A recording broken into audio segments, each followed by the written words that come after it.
Hello, I'm that Canadian guy.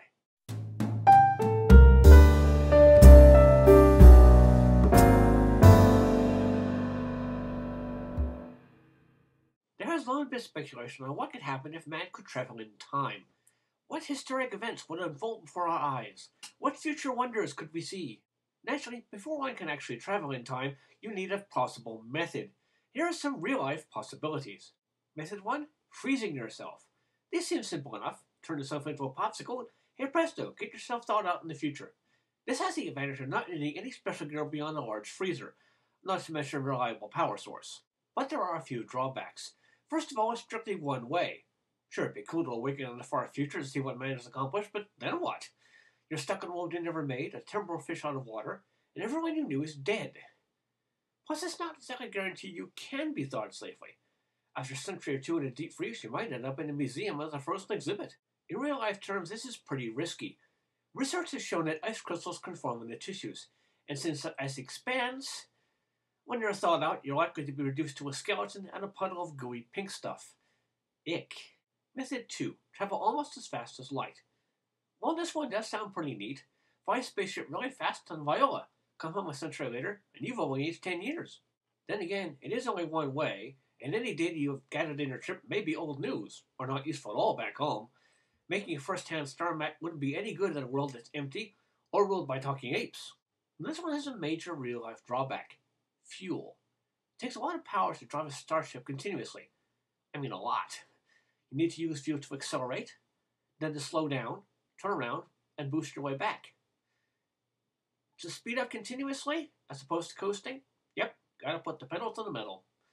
Plus, even if you manage to get that fast eventually, it would take a lot longer than a few years ship time.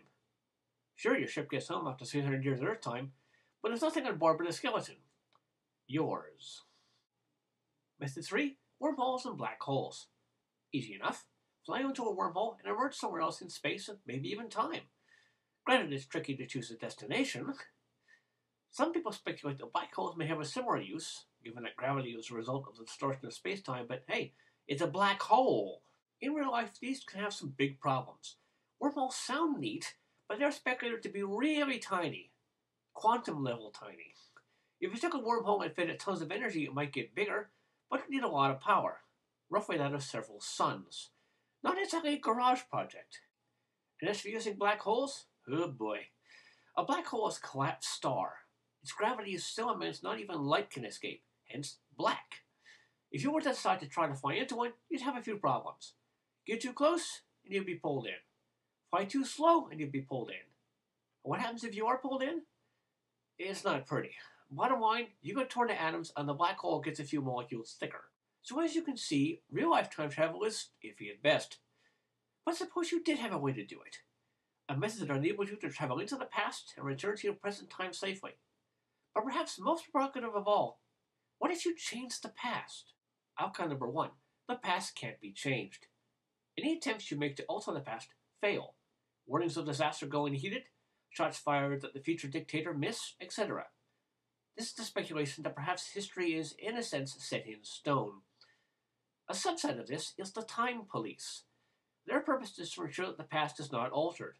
Like most police, they like any sense of humor, and even the smallest attempt to change the past may get your sentence to a few subjective years living in a prehistoric cave, living on mammoth steaks. Fun. Outcome 2. Alternate timelines.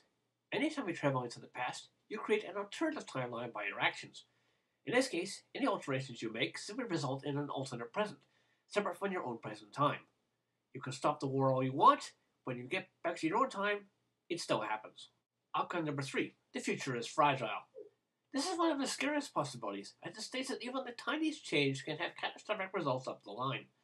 You step on a butterfly in the past, and return to find the future is a dictatorship, or that man never evolved. Or even worse, donuts were never invented. Outcome number 4. This was meant to happen. In this case, any change you make was already part of the timeline. All your life, your parents have said how much you resemble your grandparents when they were your age. So you go back to see for yourself. You meet a nice person, decide to send it on in the past, and raise a family. Years later, when your grandchild was born, everyone says how much you two look alike. Of course, this is all just speculation. You can't really travel in time, and even if someone was changing the past, How do we know? I'm that Canadian dog, and if you'll excuse me, I've got a bone to bury.